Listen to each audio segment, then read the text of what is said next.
All right. I want to, first of all, thank Phil for his talk. Can we do lunch? That was great.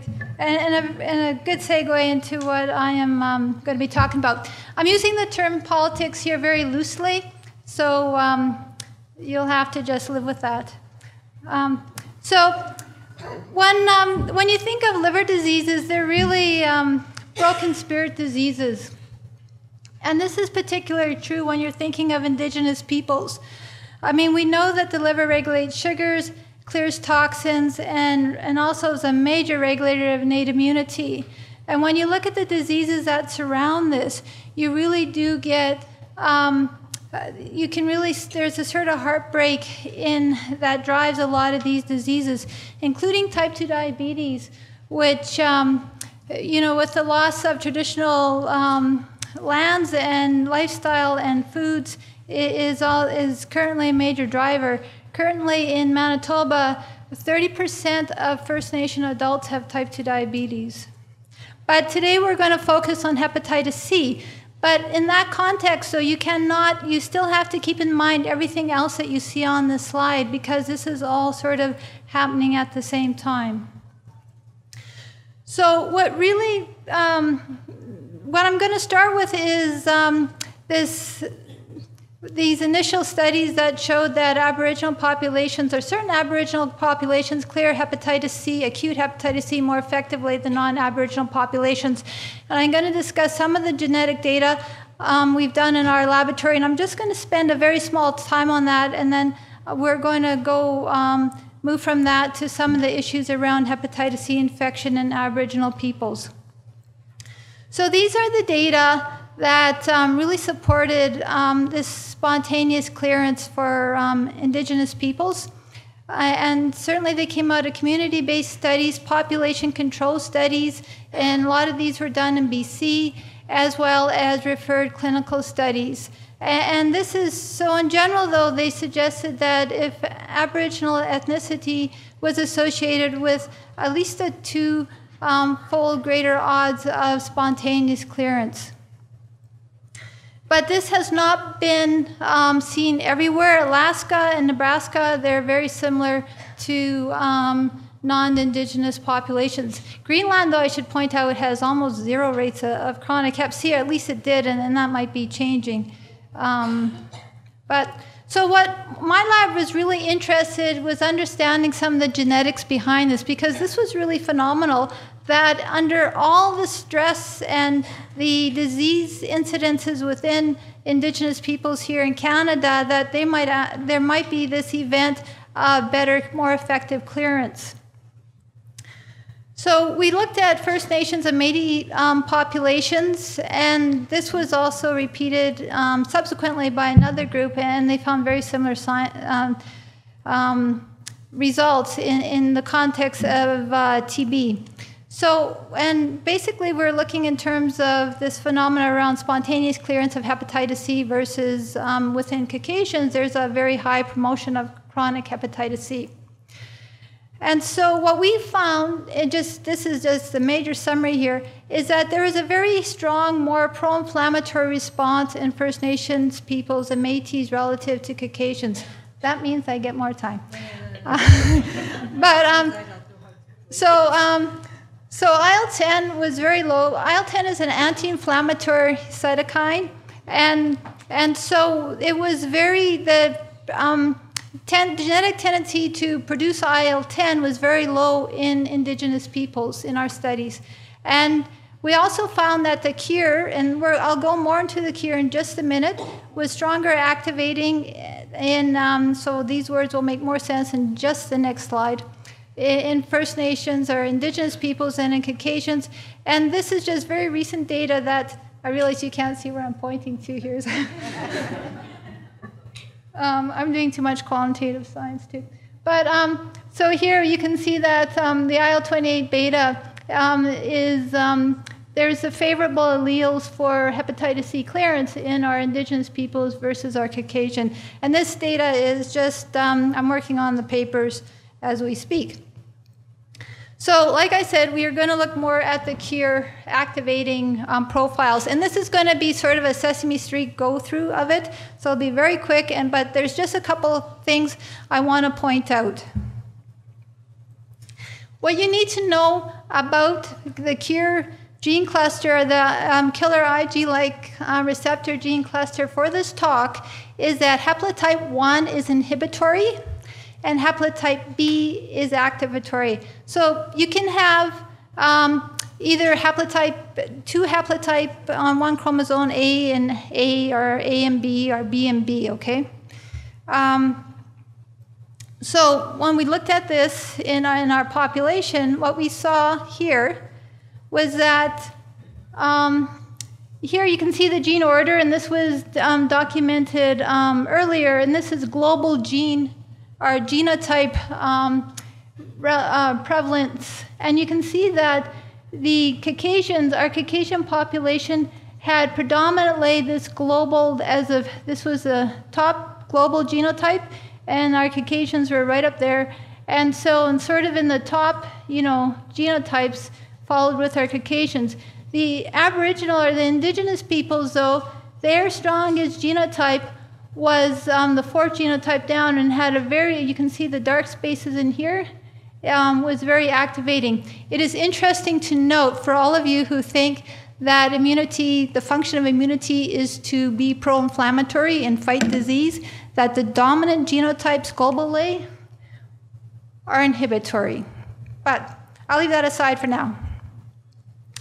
So when you look at, when we look at all of the genotypes within the Aboriginal versus Caucasians, there was twice as many sort of activatory genotypes versus the Caucasian genotype. And so this really, and then going back to the gene profiles, the gene profiles in the Aboriginal versus Caucasian actually mimicked or paralleled that what was published for hepatitis C infection outcomes in terms of improved versus worse outcomes. So there was a parallel there. But we went on from this, and these KIR genotypes have been done in populations all around the world, including a lot of indigenous peoples within North America and South America. And so when we looked and we compared what we had in Manitoba Caucasians, they were bang on with Caucasians throughout the world. And I was actually quite surprised at that. But they were also very similar to African Americans, Asians, and other peoples in the world. They really followed, most of the populations really followed that succinct 1, 2, 3, 4 that I showed you at the beginning. The Manitoban indigenous population, however, they mimicked indigenous peoples throughout the Americas. And there was a real distinction here between the Caucasians, and not just Caucasians throughout the world, but most peoples throughout the world had a very stronger inhibitory profile relative to the indigenous peoples in the Americas. And this was really unique to the indigenous peoples in the Americas, this activating genotype. And so there was, when we thought about what could be influence these these KIR profiles, one, well, there might be a common genetic heritage. There might be a long-term immune selection, and there's some evidence that there are common infectious agents in the environment. We all know that sort of infectious agents sort of select for, can be a selective pressure over time. But another one would be really the rapid immune selection that occurred when indigenous peoples in the America, from as far like up north to the tip of South America, came into contact with infectious agents from Europe and also from Africa. And in these cases, there was like 25 to 9% of individuals that within indigenous communities that succumbed to smallpox, measles, influenza, typhoid, and the list goes on. And so if you think about it, that today's indigenous population is actually the survivor, are the descendants of these survivors. And certainly higher pro-inflammatory response back then would allow for better survival of these against these foreign viruses, so that it would really there would be a sort of a selection pressure there in terms of who survived in that case. And it would select out for people who had more pro-inflammatory responses. So what we did prove is that Indigenous people genetically have a stronger pro-inflammatory immune response relative to Caucasians. But while this may be good in terms of spontaneous clearance of hepatitis C, it also, though, is a major driver of autoimmune diseases, and we know the role of autoimmune hepatitis and liver diseases in terms of how it affects Indigenous populations in Canada. But also, it's a major driver in terms of type 2 diabetes and type 2 diabetes, complications. Oh, I got to talk fast.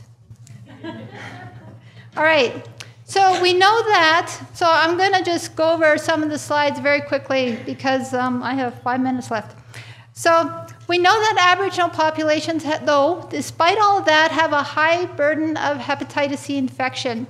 And there's incidence studies which show this both in Canada and the US, and as well as general survey studies. One thing I want to point out here, a major risk factor in a number of places in the world is high urban areas.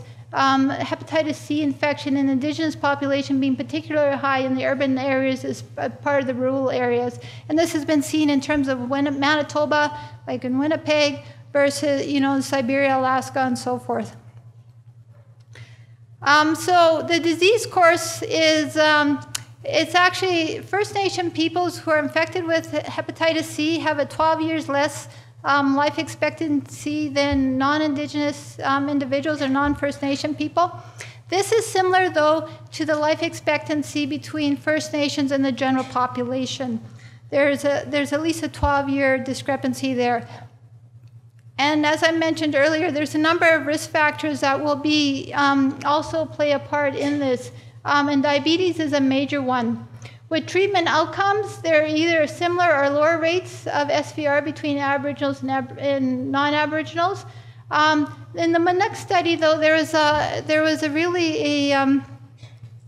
a much higher rate of non-compliance, and this is an issue. So it was brought up in one of the earlier sessions about being in North and the whole, because if you got to fly in for your treatments and things like this, you can't stay in town or in the city for a year or whatever, and just the importance of being able to address some of those situations, but maybe with some of these new treatments where you aren't managing some of the side effects, but it would be easier to be quote-unquote compliant.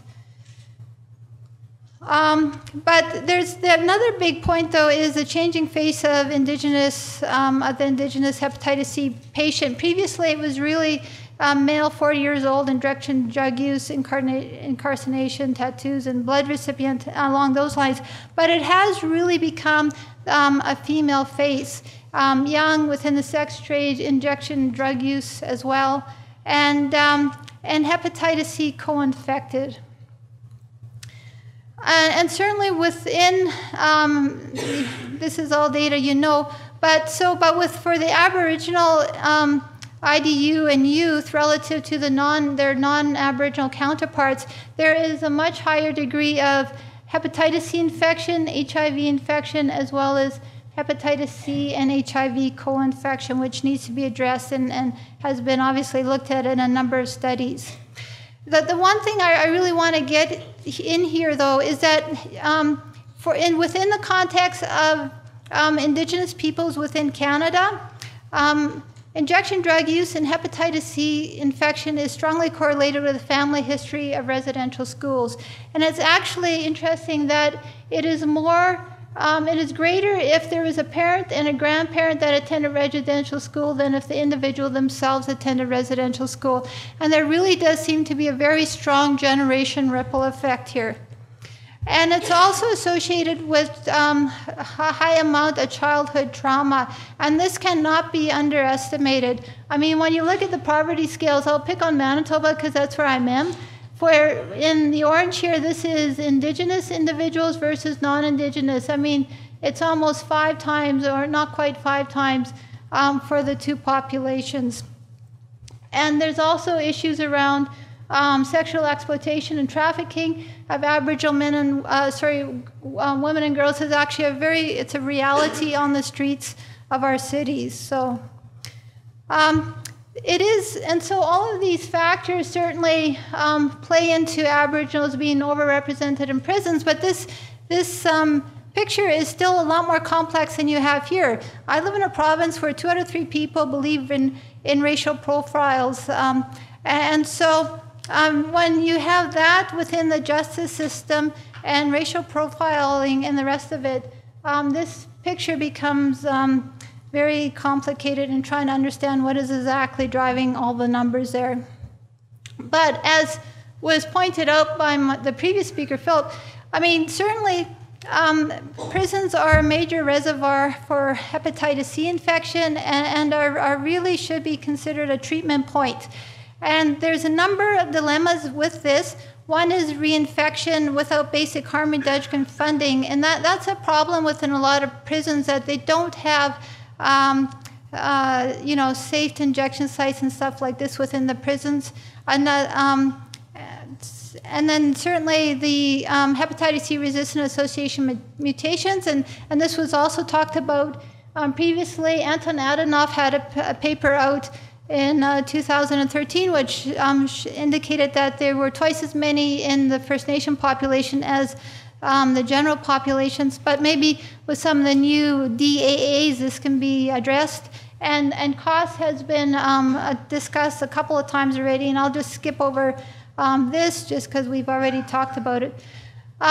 So there is really a need for productive government policy, both, I mean, you know, we all have our opinions about our government in terms of what it does and doesn't do.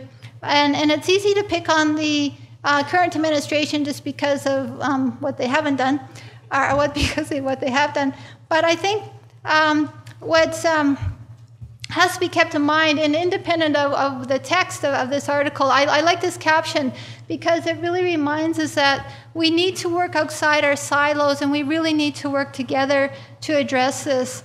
And you know, whether we're researchers, clinicians, nurses, social workers, you know, elders, this is an important. I mean, the issues in hepatitis C infection are so myriad and complex that this needs everybody to be involved.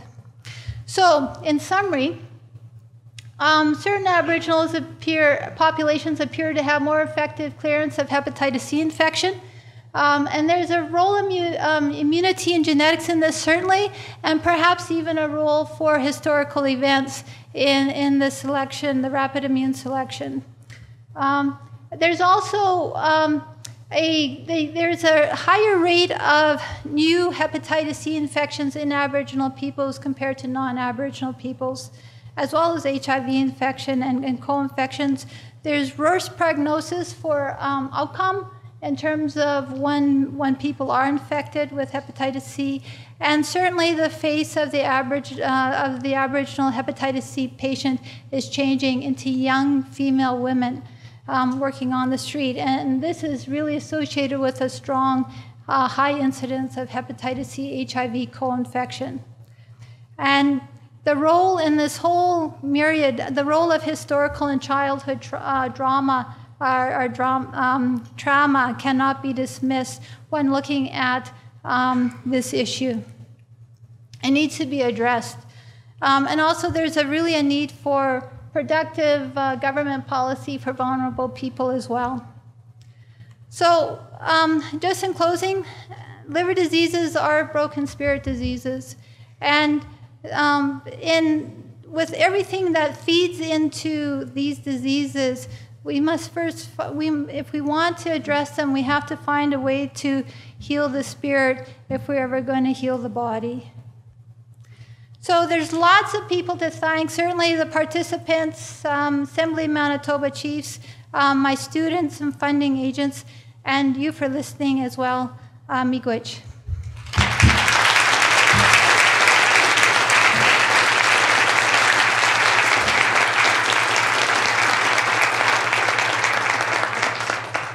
The floor is open for questions. So I might have a short question for you. How do you see, with the new drugs and everything, what would be the crucial priorities in terms of prevention or access to care in terms of research among Aboriginal or First Nation populations? I think working with clinics like, East Side in Vancouver, Carmel Clinic in Winnipeg, which is right, Hope Clinic in Winnipeg, Clinic in Winnipeg. I mean, there's working with inner city clinics where it's really a meeting point of hepatitis C, or the ability to interact with individuals who have hepatitis C. I mean, Vancouver or BC, I think, is ahead of the game, because they're really the only place that the safe, safe sites for injection are set up. And I mean, places like that would be real meeting points in terms of being able to address this. And in the rest of Canada, we don't have that opportunity. So 2 quick questions, please. Medewin okay to Chasquil, thank you. You bring life to the people by the message you shared today. And I wanted to emphasize that as we move forward, we need to really include the Indigenous people in whatever science we're talking about here today at this symposium, and that we'd like to see more Indigenous people involved in the work that you're doing and the work that other people are doing in different areas. As Indigenous people, we have our own ways, our own traditions, our own values, our own ceremonies that will help us move forward, but we need to work together. And I like what some of the people have been saying today, that we do need to work together, but we need to work together on a even ground. Yeah, no, yeah. Definitely. Mm-hmm. And yes. That's one of the delights I've been, in terms of the work that I've been able to do, is being in the communities and working with community members, and going to Sundance and going to, and being a part of that. So yes, thank you, Miigwech.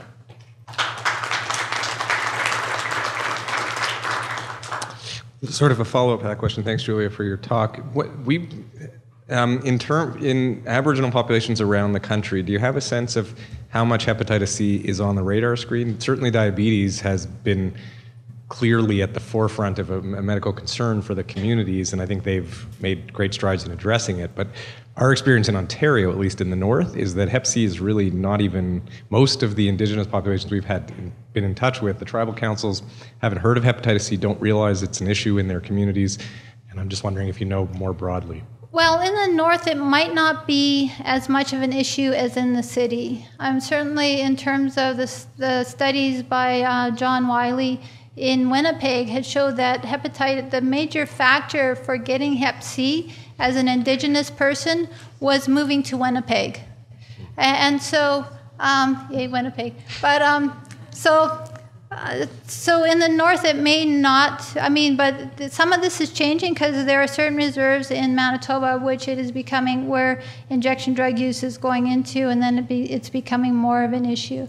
But depending on what is happening in the community, for some northern communities, it might not be an issue. The concern would be for individuals who go to the city, get infected, and maybe bring it back. Is it quick, like 10 seconds? Okay. I just want to carry on from what Dr. Feld has pointed out, that there are a lot of communities across this country, and they are so diverse in terms of the Aboriginal population. Yeah. But in terms of, there is certainly a lot of work that needs to be done in terms of just creating awareness around hepatitis C issues. And I just wanted to add, in terms of Ontario, for this year, the Canadian Aboriginal AIDS Network has last year launched a national Aboriginal hepatitis C awareness campaign that was launched in Vancouver last year. And I just want to put a plug in that the campaign will be launched in Ottawa on May the 1st this year, with various activities going throughout the country within the month of May. So, yeah, no, that would, yeah, definitely. And those initiatives are certainly important, particularly I think because there is so much traffic between cities and reserves now, and so that makes in terms of hepatitis C, that makes it a much more important issue for the reserves. But yeah. Just one more point. I just want to stress or carry on what my friend Margaret has said about it is very important to create partnerships and collaborations. Thank you so much. I have the odd and cruel role of stopping this extraordinarily interesting discussion for the second time. Thank you very much.